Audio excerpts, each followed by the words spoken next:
The continent of Africa is the birthplace of the human civilization on planet Earth, and as a consequence, many ancient texts make reference to Africa. It is also interesting to note that within the holy book of the religion of Christianity, called the Bible, the nations of Africa are mentioned throughout it. The Bible is a collection of sacred texts that Christians believe to be divine revelation from God. The Bible is divided into two main sections, namely the Old Testament and the New Testament. The New Testament, which was written in around 150 AD, contains numerous stories which reference Africa and African people. The fifth book of the New Testament is the Book of Acts.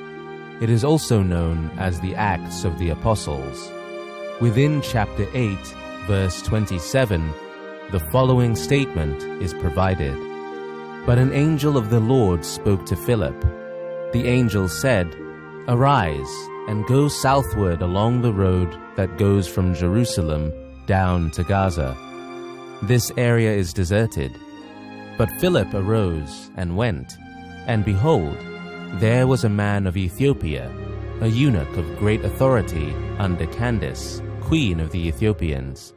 He was responsible for all her treasure. He had been to Jerusalem to worship. Now he was returning, seated in his chariot, reading the prophet Isaiah. Candace was an African queen, and her minister of finance was also African. Also within Acts, chapter 3, verse 1, the following statement is provided. Now, in the church at Antioch, there were prophets and teachers, Barnabas, Simeon of Niger, Lucius of Cyrene, Manaen, who had been brought up with Herod in the Tetrarch, and Saul.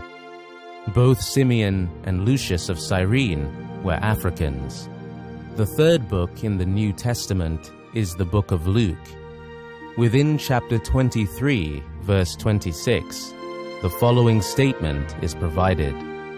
As the soldiers led him away, they seized Simon from Cyrene, who, as on his from the country, and put the cross on him, and made him carry it behind Jesus. Simon was an African from Libya. The first book of the New Testament is the book of Matthew. It is also known as the Gospel of Matthew.